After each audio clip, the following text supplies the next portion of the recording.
Hello, my name is Mathias and welcome to the Gameweek 28 team selection video here on the FPL Scope. A lot of stuff has happened since we recorded this week's edition of the podcast, and I'm going to talk you through what happened in Gameweek 27, what my plans are for Gameweek 28, and we'll also take a look at the free hit team you should go for if you want to go with a template team or if you want to go with some differentials. I'm going to talk about like the main players to have and also some nice spicy differentials to have if you want to be a bit different from the rest of the pack. But first, we're going to go to Game Week 27 and look at my score. I had a really good game week, like a lot of people did who have done the wildcard. I have all the requisite Brighton and Brentford players that scored a lot of points. Estepinian kept the clean sheet, Raya and Henry kept the clean sheet. March finally got his goal, and it actually counted this time, so he got 11 points in the end. And the captain, Ivan Toney, he scored right at the end of the podcast, the FPL Scope podcast that Kimo and I recorded yesterday. He scored right at the end, and we got to celebrate his goal, and then he ended up with an assist as well, so we ended up with 26 nice points. So in the end, it was a really good game week for me. The only regret is Gabriel on the bench with 14 points, but what you're going to do, that's just sometimes he's going to score, and unluckily, it was the one game week that I benched him. Gabriel is part of the future plans that I'm considering. I might sell him, but I also kind of want to keep him because he's such a threat on set pieces. But anyways, a great game week. I wish I got a lot more points from Gabriel Martinelli as well, who is another player I'm going to talk more about because I just saw Arsenal play against Sporting in the Europa League and they went out, and Martinelli played 120 minutes and missed the winning penalty. So I'm a bit worried about Martinelli and his future in the Arsenal team. But anyways, that is it for the Game 27 score. Not much else to talk about. Really good game week, like most people on a wildcard, and yeah, really happy with my team currently. But before we move into my future plans, we're actually going to take a look at the potential free hit team you can have. And I don't really recommend having a free hit team. I'm going to show you later on when I show you my own team that it's not that much different from the free hit team that I think is like the ideal team to have, or at least the template team to have. So I would not free hit if I were you, but if you have like only 5 or 6 players playing in this game week, then sure, you can go out with the free hit chip, but I'd save it for game week 32, which seems like a more pressing game week to use it in. But yeah, anyways, let's move on to the free hit team. And here we can see sort of like the template free hit team, doubling up with Chelsea in defense, Kepa, Arrizabalaga and Chilwell. Some people are even tripling up on the Chelsea defense with Reece James as well. I haven't listed Reece James here at all, but he is also another huge option. Obviously, if he plays and starts and plays as a wingback, we all know what he can do in FPL. It's just the fact that he's so injury prone, so you never know what you're going to get from him. If he even makes it past 60 minutes, because the last time I had him from start and he started the match, he got subbed off after 59 minutes and 30 seconds. So I know that pain all too well, so I don't know if I would go for James myself, but Chilwell at least is such a safe option. He seems like the most bought defender this week. He is the most bought defender this week, and he's one of the most popular players to bring in at this current moment, so he should be a given in your free hit team. Even if you want to go with sort of a different team, I still feel like Chilwell is a given. Trippier is also someone who is a given. He's been amazing this whole season, and he was unlucky not to score like a monster haul again last game week where he slipped and sort of gave a goal away to Wolverhampton. But anyways, he's also a great pick.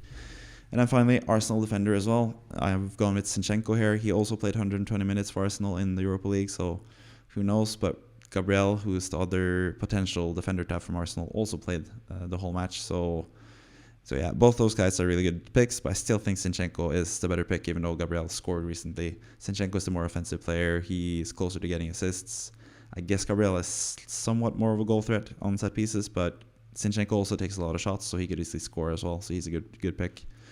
James Maddison, another one of my favorite players going forward. As I mentioned on the weekly wildcard drafts that I did on Tuesday. He's really good, plays against Brentford, who didn't really look that good against Southampton, to be honest. They won 2-0, but Southampton were all over them in the second half, and a better team could have scored plenty of goals against Brentford. So yeah, I think Maddison is also a really good pick. Heung-min Son, It's a free hit team. It's perfect for those players you just want to have one game week and then never think about them again. And Son seems like it's the perfect moment for him. He plays against Southampton, who he has a good record against. He had a really good game last time around against Nottingham Forest. And he might be back to his best. He might even be like a sneaky differential pick towards the end of the season. But for now, he's just a good like free hit pick. I wouldn't buy him in your team if you didn't have a free hit. But if you have a free hit, I think he should definitely be in consideration for you. Then you have Bukayo Saka. He's one of the favored captaincy options this week. He came on after 65 minutes for Arsenal and played the whole 120 minutes in total after that.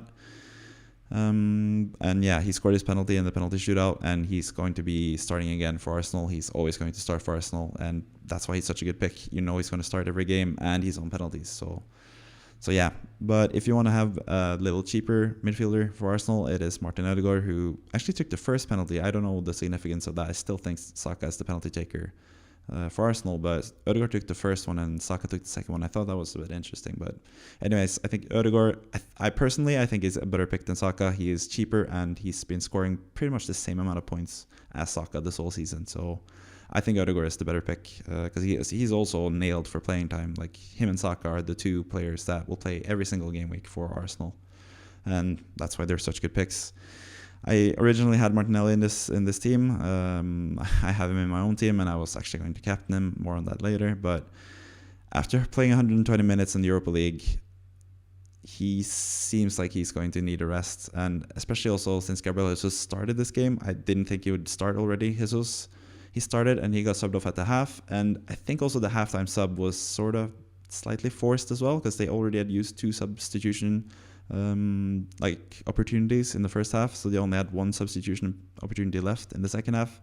So I think instead of normally I think they play Jesus closer to an hour and take him off and then do another substitution, but since they only had one more substitution change, or substitution opportunity, because you can only have 3 substitution opportunities, but you can sub 5 players. But anyways, I think if they had more substitution opportunities, they would have saved Jesus for a couple more minutes, but he only played 45 minutes, so I think he could actually start in the next game. So he's actually also a sneaky differential pick for the free hit team if you have that, but I wouldn't really count on it since he's just back from injury and he just played now. So, but anyways, talking about the strikers, it's pretty templates as they come, even for the regular teams. That's why the free hit is sort of not the best, because everyone's going to have this striker trio anyway. Especially Harry Kane, who's the most favorite captaincy option of them all, plays against Southampton, which is normally a really good fixture, but Southampton have been sneakily good defensively lately. So who knows with the captaincy for Kane there, but. Personally, I think the more interesting captaincy option is Ivan Toney. Leicester have been conceding goals for fun lately. After the World Cup, they've been terrible defensively, and he just keeps scoring and assisting. And I know people are kind of more down on him now because he got a yellow card and people are worried about his suspension. Most people are planning to sell him, and I think that might negatively affect what people view of him as a captain as well. But I think Toney is a great pick either as a captain or as a player in your team. And then finally, Ollie Watkins. I didn't have him as one of my strikers in the weekly wildcard draft, but I think he is the third best striker this game week, potentially. There's a lot of good, decent strikers, but Watkins, he has a really good fixture in 28. The reason I don't really like him that much going into the future is I'm not 100% sure about his game week 29 fixtures. Yes, he plays Leicester, but he has 2 away games, and I'm not so sure about him. He's also a bit of a streaky player, but currently he's on a hot streak, so against Bournemouth at home, it seems like he's a really good pick as well. And then the bench is just to make sure that I have enough funds for the rest of the team, really, because my team value is terrible, so this is the best I can do in terms of a bench with this starting 11. But anyways, this is a very template team, so if you want to just have the template is usually really good, but if you want to catch up with people like I would be if I was using the wildcard, or not the wildcard, if I was using the free hit, and in my current situation, as you can see, my rank above me, I'm above 1 million in rank. It's terrible. My worst season of all time. Currently, it's looking like it's going to be. And if I was free hitting this week, I'd definitely be tempted to go with some differential options. So that's why I've listed some differential options on the side there. As you can see, the first one is Alexander Isak. He looked so good for Newcastle last time, and I think he's going to play more and more. Eddie House talked about how Isak isn't ready to play 90 minutes in his way of playing. He said, like, Isak is fit to play 90 minutes for any other team, but for my team specifically, he's not ready for 90 minutes just yet. But he played 70 minutes last time, and it's only going to get better from now on. Isak also is only going to get better. He looks so good. He's one of the best strikers in the Premier League already. And he's on penalties. A lot of people don't know that, but he took a penalty in Gameweek 8, I think, against Bournemouth and scored it. So I think he's the preferred penalty option, even if he plays alongside Callum Wilson. So he's a great pick. Kai Havertz is another striker that is also a good option for people considering either Watkins or Havertz going forward. I think Havertz is slightly better because of his good fixtures in Gameweek 29. But as far as Gameweek 28 goes, he has a decent fixture against Everton at home. So he is definitely in consideration there. He's playing mostly 90 minutes for Chelsea. He's on penalties still. And yeah, he's just been really good lately since they changed to a wing-back system. But there's another Chelsea pick that I think is even more like a interesting pick to go for, and that is Raheem Sterling. He was injured. He's been injured lately, but he scored as well in against Dortmund in the Champions League, and he's looked really good as well in the wing-back system for Chelsea. So if he is back fit, you gotta just listen to Graham Potter's press conference and stuff before the game week starts. But if he is fit to play, I think he is a really interesting option on a free hit as well. Sterling is, like Son, one of those players you want to have for just one game week and never think about again, and he can easily get a lot of points this game week. Same goes for Richarlison if you want to save some money on Kane, if you want to go with a bit of a differential. Richarlison looked really, really good last game against Nottingham Forest as well. Kane obviously scored 2 goals, but Richarlison had a goal like barely disallowed, and he won a penalty and just had an assist for Son and played really well in general. And I think his first goal for Spurs is right around the corner, so I think he's a great option. Pedro Porro as well, another Spurs option. They have a lot of good options, and they play Southampton, who are not the best going forward. I think Southampton are actually sneakily like more of a defensive team than an offensive team currently. So having someone like Pedro Porro rather than the other Spurs assets might be a good idea. He's been really offensive for Spurs, already has an assist in his 3 first starts. And it seems like he's the starting right back from now on for Spurs rather than Emerson Royal. So he's another great pick. And then another differential midfielders, or two differential midfielders that I mentioned on the weekend walkthrough on Monday, is Dango Ouattara for Bournemouth. Bournemouth play Aston Villa, who conceded a lot of goals, and Dango looked so good against Liverpool. So I think he's a really fun option. He's just fun to watch as well, so it would be really nice to just have him as like a sort of out there pick. But the midfield is sort of stacked already, so I don't know. It's just a fun little differential option. Another differential option is Jack Harrison. I also mentioned him in the weekend walkthrough on Monday. He looked really good for Leeds against Brighton, and it seems like he's going to be doing really well for Javi Gracia in Leeds. And yeah, they have Wolverhampton away, which is a decent fixture, and yeah, Harrison's also another guy that should be in consideration if you want to save some money in midfield. Finally, we have Mathias as a differential like defensive option. Aston Villa not the best defensively, but they play Bournemouth at home, which should be a pretty good game in terms of keeping clean sheets. Mathias as well, since his return from injury, has been pretty good going forward, so I think he's another decent pick in defense, but yet again, you see the template picks are kind of more like nailed, like safe options. But Cash is a fun differential if you want to go with someone else. But anyways, those are my thoughts for the free hit team. Personally, I would be kind of tempted to go with like Sterling and Richarlison rather than Kane and Saka, just to be a bit different. Because as we'll see now with the current plans, I'm not that high on Saka and Kane like most people are. So yeah, let's just skip right ahead to my current plans. This is my team currently, and as you can see, the captaincy is for Ivan Toney, like I mentioned earlier in this video. I think he is an underrated option, especially against Leicester at home. It's one of the best fixtures you can have, and Toney is in great form. I originally had the captaincy on Martinelli, but after his Europa League performance, he got an assist, to be fair. Like he had a shot on target that was saved, and then Xhaka scored, which would have been an FPL assist, but apart from that, he sort of didn't look that good in the game. He was playing wide most of the game. And yeah, he missed the deciding penalty as well in the penalty shootout after playing 120 minutes. So I'm a bit worried about Martinelli, and I'm certainly not like I don't have that much faith in him to put him as captain like I originally was going to do. If he had played like 30 minutes and scored a goal or something in the Europa League, I definitely would have had him as captain. But now I'm having second thoughts, so I think Tony is the guy I'm going for. But obviously I have the other two options, which are Saka and Kane. Also decent captaincy options, but I don't know. I think Saka has been not looking the best lately. He's been playing really wide. He hasn't really looked up to speed in terms of fitness.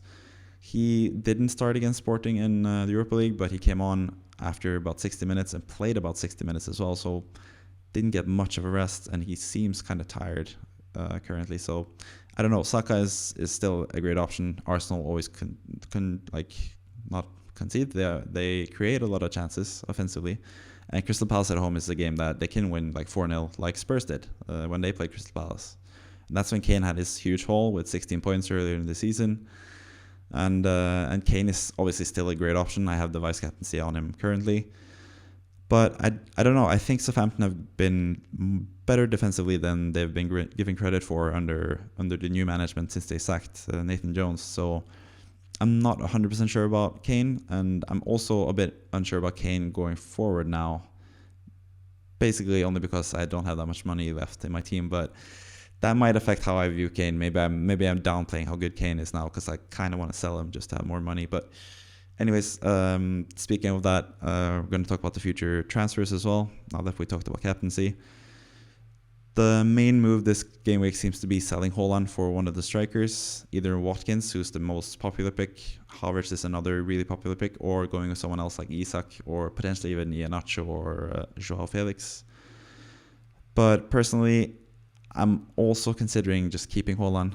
I think the game week 29 fixture, he has a single game week 29 fixture when most people have double game weeks, but I think his game week 29 fixture against Liverpool at home is one of the better fixtures. I haven't looked up the stats from earlier in the season, but I think he had a lot of huge chances against Liverpool at Anfield, and Liverpool away from home are really bad, and Man City can easily score the same, or Haaland could score the same 5 goals he scored against Leipzig. He can do against Liverpool as well. We've seen some crazy results like lately as well with Liverpool against Man United and some other Man City against Man United. We've seen like the big games, they could all of a sudden just blow up open wide, and I think Liverpool have looked really suspect defensively lately with their fullbacks pushing up. So I feel like Haaland could be really good in that game.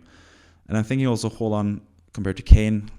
Sure, Haaland doesn't have a fixture this game week, and Kane has a really good fixture against Southampton, but from game week 29 onwards, Haaland is by far the superior pick, because I think also his game week 29 fixture is better. Like I said, I think the home fixture against Liverpool is really good. Kane away against Everton, it could be really good. It could be not as good. It's hard to judge Everton currently, I think.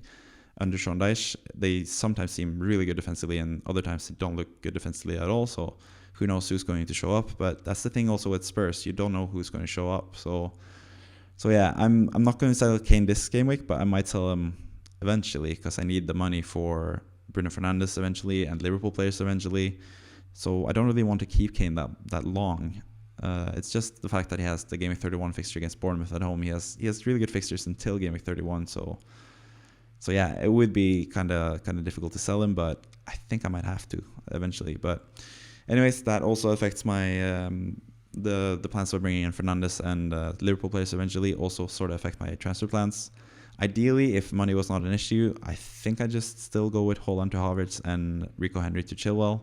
I definitely want to do Rico Henry to Chilwell, but it's just a matter of if I have enough money or not to do that. So if I need to think about bringing in Fernandes and those guys in the future, Liverpool players, then the second option of Haaland to Isak, who's $1 million cheaper almost than Havertz, and then selling Gabriel rather than Henry to go for Chilwell, is probably the better option if I want to keep the money intact. But at the same time, it's such a long time until game 29 even, because there's an international break in between, so who knows what's going to happen. So it seems a bit weird to like take into account the future game weeks when there's so much things that can happen between now and then. But that's also why I'm kind of considering the standing pat, having 10 players rather than 11 this game week, like a lot of people do, because a lot of people have 3 Brighton midfielders. I only have 3 Brighton players. I only have 2.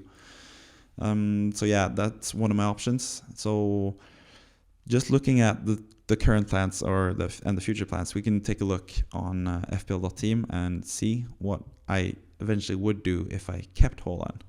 So these are my plans. Like, this is my current team starting now. Tony captain, as you can see. Don't worry about the vice captain. Sure, here we go, Kane. Anyways, let's move on to Gameweek 29. This is if I stand pat and I have Haaland. Then I would sell Kane this game week to get more money. But first and foremost, the two transfers that I want to do regardless is Martinelli out to McAllister. I can afford to do that. And then Saka to Bruno Fernandes. I can also afford to do that. The thing with Fernandes also is he still going to be the same guy offensively now that Casemiro's out for the two double game week 29 games? Who knows? Last time he was out, it seemed like Fernandes did pretty well. He should have scored against Leeds and had some points there, and then he scored in the following game against Leicester, I think it was. So I don't think he's going to be that affected by the Casemiro thing, but maybe he is. So that's also something in consideration. Maybe I don't need Fernandes. That would be really helpful as well, because I don't have to sell Kane. But if I really want Fernandes, then I think I'd have to sell Kane. And yeah, this also gives me another game week. Not only does it give me Haaland from game week 29 onwards, I don't have to use a transfer on Haaland in game week 30 to bring him in, and I get a better fixture in my view in game week 29. But it also means that I can also get another game week to look at the options at striker position, because I think Iheanacho is a great option as well. If he keeps playing, he's a great option, and Isak as well. If he gets more minutes, he's a great option. I think those two are actually players that I prefer over Havertz and Watkins. It's just that Havertz and Watkins are so secure in the team right now that it feels a bit weird to go with a riskier pick, especially when you want players playing every time in Game Week 29. But anyways, Game Week 29 also gives me the option to get someone like Brennan Johnson, who I also kind of like in terms of his fixtures. Wolverhampton at home, Leeds away. And then he's also cheap, so I have more money in the bank for Liverpool players, City players, Chelsea players eventually, or even Luke Shaw as well in defense. So yeah, this gives me a pretty strong team. Even if I go with someone like, let's say Isak, for example, I think he's still my preferred option. Then I'd have a really good team here. Put Gabriel on the bench, Botman on the bench, and then March. Yeah, Haaland on the bench as well. I think March is a better pick than Haaland, even though Haaland has one good fixture. But I could do this. I could even do a -8. I could sell. I think that's actually what I would lean towards doing. Well, yeah, this is what I would do definitely. I'd do Gabriel to Chilwell as well, and then I can sub him in for. Yeah, it doesn't really matter. He can be on my bench as well. That's a really strong bench to use my bench boost. Let's just do the bench boost here.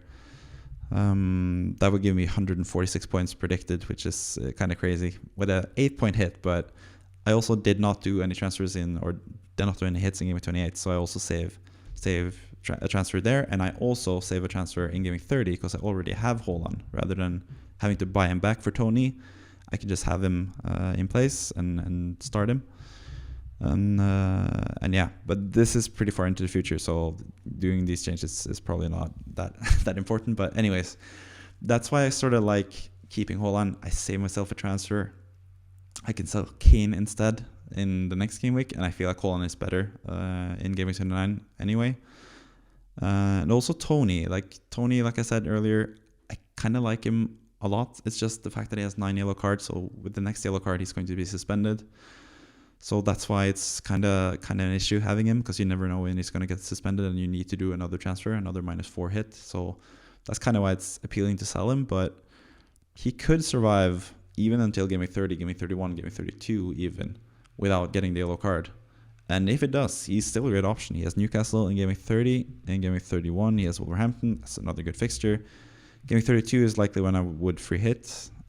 If you look at the projected, if you do this and you get the projected fixtures and you see the players blanking, I don't really have that many players in game week 32. So yeah, this would be I'd have 1, 2, 3, 4, 5 players currently. I do some transfers as well. I get some Liverpool players and stuff, but game week 32 seems like a much better game week to free hit for me. And anyways, I've rambled a bit with the transfer plans, but anyways, I hope you got like a decent picture of what I would do. I'm still considering it. I don't know what I'm going to do with Kane.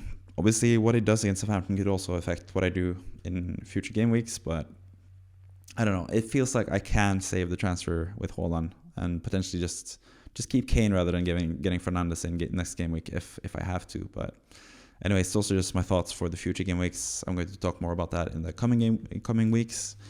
But yeah, just figured I should let you know what my current thoughts are on my FPL team. And yeah, I hope you enjoyed this video. I hope it was informative, whether you want to do a free hit or you want to see like a different sort of option, because a lot of people are selling Haaland. I'm still not entirely gone away from that move, because I was going to sell Haaland initially. I've actually had that thought for a long time, even before it was like super popular to do so, because I sold Haaland earlier in the season for like a game week when he was when the predicted lineups came out, or the confirmed lineups came out early, and he was benched. I sold him so I could get De Bruyne and have him as a differential captain, and then it sort of backfired because I needed Haaland back straight away. But I didn't have any money, or don't have any money saved in Haaland, so I actually have more to gain by selling Haaland than most of you guys, because you have a lot of money saved up in Haaland. So, but anyways, I kind of want to keep him because it seems like a really nice thing to have Haaland as the differential against Liverpool at home. I feel like that's a really good fixture, and yeah, I've said that quite a few times now, so I hope you get the idea. But anyways, thank you for watching this video. If you want to comment down below, it would be much appreciated. I keep trying to respond to every comment that I get on YouTube, and yeah, if you want to like the video, subscribe to the channel, that would also be amazing. And yeah, we'll see you next time on Monday, when I'll take you through what happened this weekend. So anyways, that's it for me. Thank you, and good night, or good morning, whatever.